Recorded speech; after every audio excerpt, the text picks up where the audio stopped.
If you get into Gnosticism and a lot of the teachings of it, and if you get into these occult, more extreme occult things, there's always the aspect of the transgender. The very Baphomet is not only a hybrid Enochic legend, okay, of fallen angel with women and animal mixed together with human beings, but it's of a bisexual nature. The Baphomet is a transgender.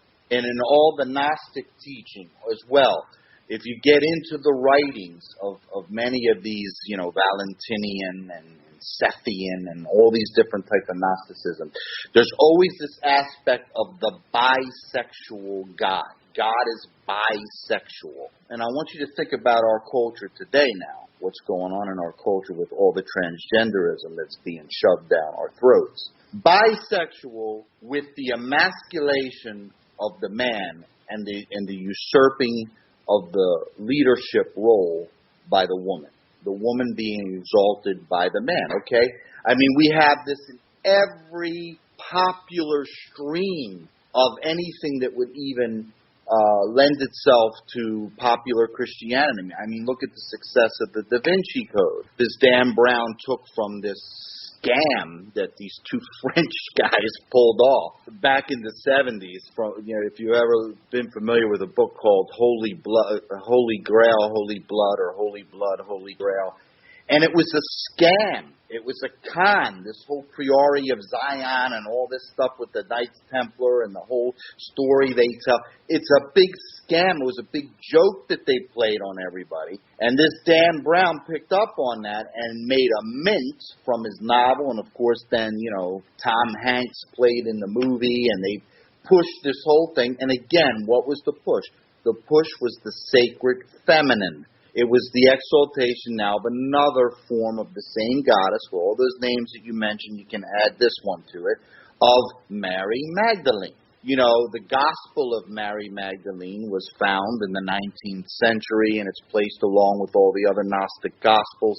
And she plays a big role in the pagan Gnostic Gospels that were found at Nag Hammadi in 1945.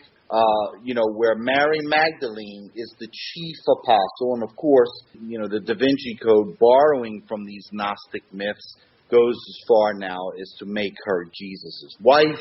And, of course, they have a child together. So now we have a bloodline. So now we have that same Nephilic scenario running through. Now it's all about supernatural / human bloodline. Okay, and if I know many of your listeners may be looking into the bloodlines, of the Nephilim, and looking into the bloodlines of the elite who have kept those bloodlines going since the beginning of time, even before the flood and then after the flood.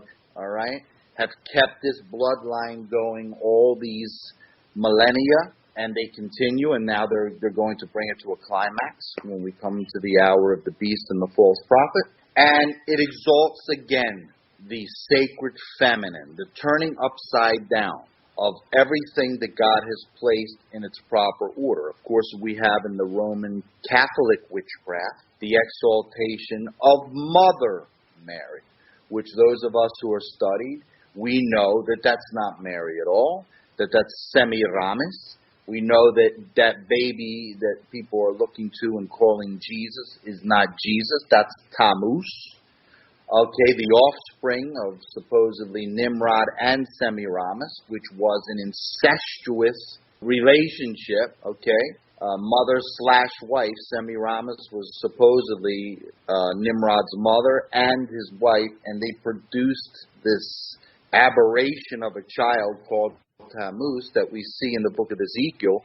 Israel, the priests of Israel, turning their backs to the temple and turning toward the east and weeping along with the women for Tammuz, okay?